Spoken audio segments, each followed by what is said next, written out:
बघा ही कच्ची हळद आपण घेतली 1 पाव. हे स्वच्छ धुवून कोरडी करून घ्यायची.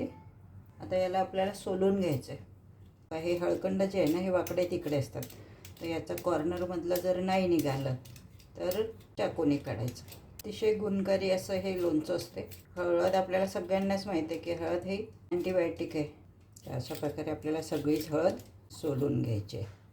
मग आता एक तर याचे काप करून घ्या किंवा अशा एक किसणीच्या जाड भागाने तुम्ही किसून घेऊ शकता. हे एवढा मी किस करून घेतलाय. जे आहेत उरलेले याचे मी काप करून घेत आहे. एवढ्यातच 2 प्रकारचे लोणचे तुम्हाला दाखवायचे आहेत, तर याचे बारीक करा. आता आपण तयार करूया मसाला.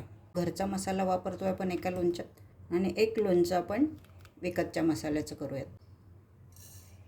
अर्धा चमचा मेथी घेते मी, 1 चमचा जिरं, 1 चमचा सौंफ, 15-20 मिरे आणि 1 छोटी वाटी मोहरीची डाळ. याला हलकंसं भाजून घ्यायचं. भाजून झालं की याला मेथीला छान वास सुटतो. गॅस बंद करून द्यायचं. याला आता बारीक करून घेऊया मिक्सरमध्ये. याच पॅनमध्ये आपण तेल गरम करून घेऊया. आधी आपल्याला मसाल्यासाठी थोडं तेल घालायचं आणि नंतर परत आपल्याला तेल गरम करून याच्यामध्ये सोडावं लागणार आहे. तेलाला थोडी वाफ येईल एवढं गरम करून घ्यायचं आहे. एक मसाला मी हा घरी केलेला आहे. एक लोणचं मी याचं करते. तो मसाला आपण घरी केला, याच्यामध्ये आपल्याला लाल तिखट पण घालायचं आहे. हे 1 चमचा लाल तिखट घालते. 3 चमचे मीठ घालते मी. लोणच्यात मीठ किंचित जास्त असलं तरी चालेल, पण कमी व्हायला नको, कारण लोणचं खराब होत असते. 1 छोटा चमचा हिंग. किसलेला आपण करतो याच्यामध्ये रेडीमेड मसाला घालते मी. याच्यामध्ये पण 3 चमचे मीठ. आता याच्यामध्ये रेडीमेड मसाल्यामध्ये हिंग ऑलरेडी असतो, त्यामुळे आपण याच्यात हिंग घालणार नाही आहोत. तर याच्यामध्ये आपल्याला ओतायचं आहे तेल. लोणच्यामध्ये तेल आणि मिठाचं प्रमाण जर व्यवस्थित असलं तर ते लोणचं चांगलं राहते.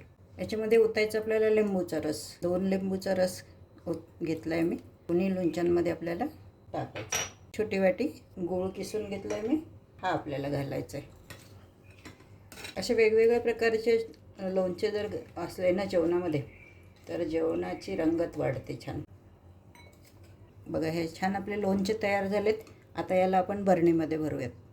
बरणी आपल्याला स्वच्छ धुवून कोरडी करून घ्यायचे.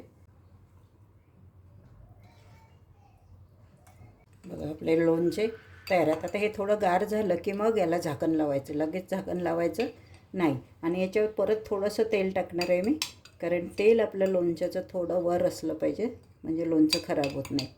किती सुंदर रंग आला आहे ना.